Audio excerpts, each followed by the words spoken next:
Esta es una foto que nos sacamos en el norte de España hace unos años, Patricia y yo. Tenemos 3 hijos, Diego, Valeria y Julia, y ya 3 nietos también. 2 ingleses, de los cuales esta es la nieta, la única nieta, es inglesa, se llama Maud y vive en Londres con su hermano Ralph. Los 2 son hijos de Diego y de Hester, la mujer que es holandesa, y los vemos cuando podemos. Aquí los tienen a los 3, pero chicos todavía y en Lisboa. Aquí están Diego, Valeria y Julia, muy chiquita.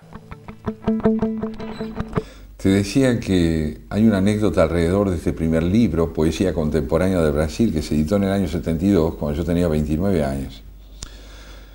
Yo le había pedido un anticipo a Aldo Pellegrini porque Patricia estaba embarazada y iba a dar a luz. Patricia, tu mujer. Patricia, mi mujer. Y yo estaba esperando mi segundo hijo para ese entonces. Y lo cierto es que no tenía mucho dinero. Yo quería ¿Cuántos hijos tenés? 3. 3. Diego de 40, Valeria de 36 y desde ayer una Julia de 23. Pero lo cierto es que le dije si podía hacerme un anticipo para tener unos pesos más para el parto. Yo me acuerdo cuando nació Julia. Claro. Pocas veces vi un padre tan baboso. Es cierto, ya era un hombre mayor, tenía 42 años. Perdón que te interrumpía. Bueno, lo cierto es que me dice, no, mire, un anticipo, usted es su primer libro, yo no le puedo conseguir este dinero, la editorial no me lo va a dar. 2 semanas más tarde de ese pedido me llama y dice, mire, yo no sé qué pasó, pero me dieron la plata. Así que usted cuenta, y me dio una suma que en ese momento para mí era importante. Digo, ¿cómo lo consigo? Bueno, no importa, yo lo pedí y me lo dieron, así que venga a buscarlo. Yo recuerdo que con el dinero en la mano, primero le di un abrazo que no pude reprimir, después empecé a correr alrededor de la fuente del Congreso, de la plaza del Congreso, porque iba a tener un hijo que era hijo de un libro mío. Qué bárbaro. Y así fue, pero te cuento cuál fue el desenlace de esto, que es realmente extraordinario. Cuando, creo que el 1 de julio de 1976, murió Aldo Pellegrini. Sí. Y yo a los pocos días de su muerte le hablé a su hijo. Mario. A Mario. Bueno, le di mis condolencias y le conté cómo me había ayudado él a publicar mi primer libro. Y Mario me contó la verdad. La editorial no le había dado a él un anticipo para mí. El dinero era de él. Qué fantástico. Extraordinario. Él era un tipazo. Él me había dado. Era un tipazo. Sí, extraordinario. Además, mira, hoy que hacemos recuerdos, parece que, sí. recuerdo de cierta gente maravillosa como Aldo Pellegrini, que fue el primer surrealista de la Argentina. Así es, sacó así una es. revista sobre el surrealismo. Y esa antología memorable que se sigue editando, sobre el ¿no? surrealismo francés. La antología del surrealismo francés. Ese es extraordinario. Además, yo creo su propia que poesía. A nuestra generación nos marcó muchísimo, sí. muchísimo. Ese fue un libro decisivo, como fue, por ejemplo, también decisiva en otro orden de cosas, ¿no? De lo que fue el libro sobre el expresionismo alemán de Rodolfo Modern, ¿no? Otro libro que fue importante. Sí. Libros que marcaron nuestra educación. Sí, por supuesto. Bueno, la historia bibliográfica de mi vida realmente está aquí. Aquí es mi mesa, acá escribo y me gusta leer en ese rincón. Y la biblioteca está colmada de vida, y de esa vida lo más vivo es esto. Este es Emilio, mi nieto argentino de 7 años. Esta foto, sacada por un querido amigo, lo encuentra él leyendo en la librería Cúspide, el día en que yo presenté mi último libro. Mis padres, ya fallecidos los 2, David y Sara, tuvieron vidas muy colmadas, de modo que su partida para mi hermano y para mí más que motivo de dolor, fue un motivo de perplejidad por lo longevos que fueron, porque nos acompañaron hasta el momento en que fuimos abuelos nosotros y bisabuelos ellos. Sigue siendo inverosímil la muerte de los padres, creo yo, toda la vida. Pero llegaron hasta el final. Los extraño, eso es cierto, porque uno no extraña con el corazón de un hombre de 65 años. A los padres se los extraña, creo yo, como un niño siempre. ¿Estás ordenado para escribir? Creo que sí, pero me permito la indisciplina en la etapa inicial del trabajo. Yo creo que a tientas escribe uno cuando empieza a escribir. Sí, sí. Anota cosas que ignora para qué son, qué significan. Con el poema tal vez es más rápido el proceso de discernimiento de las notas. Aunque después, a lo mejor es mucho más lento. El proceso de elaboración. El proceso de elaboración, y de pronto a uno le cuesta 10 años sí, poner un adjetivo un texto. Perfecto, Sí. Perfecto. Sí, o lo por que lo uno convincente para convincente, uno. Claro. Pero con la prosa, digamos, trabajo muy ordenadamente. Empiezo por tomar notas, ya te digo, diaspóricas, realmente dispersas, difusas, porque no discierno con claridad el tema sobre el que se orientan esas notas. Pero finalmente, cuando logro esbozar la hipótesis del trabajo, allí se empieza a desplegar la corrección con más claridad. Claro. Y como en el caso del enigma del sufrimiento, a veces me lleva muchos años, 7. En el Te caso llevó de mucho tiempo. 7 años. Sí, mucho tiempo. Mientras tanto iba escribiendo otras cosas, algunos poemas, ensayos breves, alguna columna periodística, pero el libro de fondo, el libro en el que estaba empeñada mi expectativa de composición más honda, más incierta y más apasionada, era este, ¿no? Sí, bueno, yo recuerdo ciertos libros tuyos que han sido muy importantes para la cultura argentina, como El silencio primordial, por ejemplo, ¿no?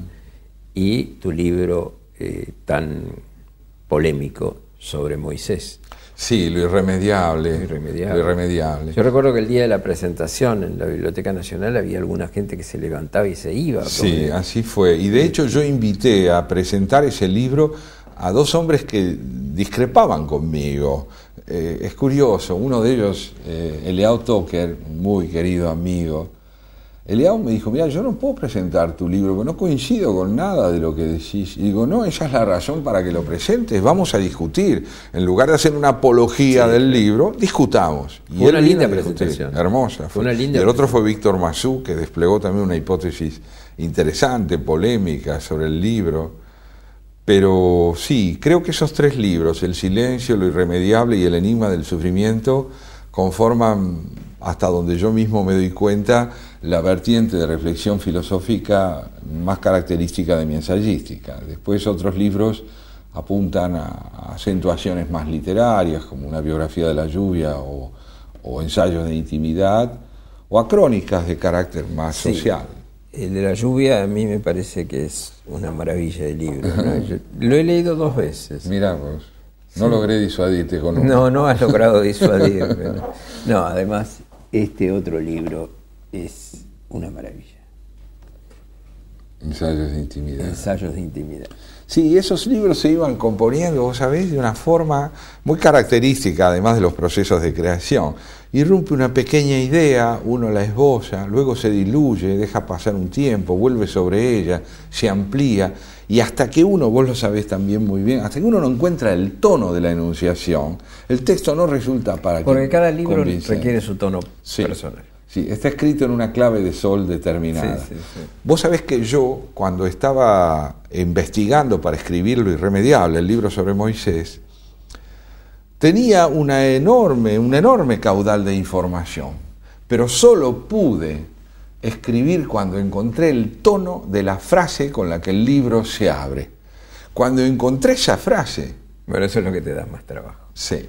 Eso es lo que más demora en llegar. Yo creo que la primera página, que por lo general son pocas líneas, porque la primera página no es toda la página, Hay libros míos que los he escrito cerca de 30 veces. La primera página, porque claro. las he ido corrigiendo, las he ido corrigiendo. El tono decide la enunciación de todo el libro. Sí, claro. Yo digo que si uno no consigue eso, ya el libro está enclenque. Y creo que sí, por lo menos para un escritor, porque para nosotros las palabras no son un medio de comunicación, son la temperatura de lo comunicado. Lo que uno intenta transmitir con las palabras es el efecto emocional que un concepto o una imagen tienen en nosotros. Lo que queremos contar es lo que nos ha sucedido con las palabras. Pero a vos te tiene que ocurrir también que lo que te sucede a vos le sucede a otras personas, porque si no, no serías un escritor tan reconocido. Sí, eso sigue Quiere decir siendo un que enemigo, ¿no? algo pasa. Vos sabés muy Algo bien. pasa a los otros, Algo a los pasa, lectores, algo pasa. Cuesta creer que aquello que ha sido redactado en la mesa de nuestro escritorio, en la intimidad de nuestra casa, de pronto sea significativo para los demás. Y un día me tocó vivir una experiencia que te la cuento también porque es muy linda. En la presentación de ensayos de intimidad en Mar del Plata, cuando finalizado el reportaje que me hacían sobre el libro, yo iba a ir a firmar algunos ejemplares a la gente interesada y se me acerca un señor con el ceño fruncido, magnífico actor, después me enteré yo por la forma en que se presentaba, y me dice: usted no tiene derecho, ningún derecho. Digo, ¿qué es lo que hice? Ningún derecho tiene usted. ¿Cómo me roba todas mis ideas, todas mis palabras? Eso es lo más lindo que te puede decir. Exactamente, fue de lo más lindo que me ocurrió, que se sintiera expresado por lo que yo había escrito, al punto de creer que el propietario de todo eso era él y no yo. De hecho, uno no es propietario de sus palabras, simplemente aspira a eso, que signifiquen para los demás. Con respecto a los primeros libros, uno siente que ya están ajenos, así que, qué sé yo, cuando yo pienso, trato de verlo lo menos posible en mi primer libro, es algo que hizo un chico que yo conocía a los 20 años. Me parece que algo de eso hay.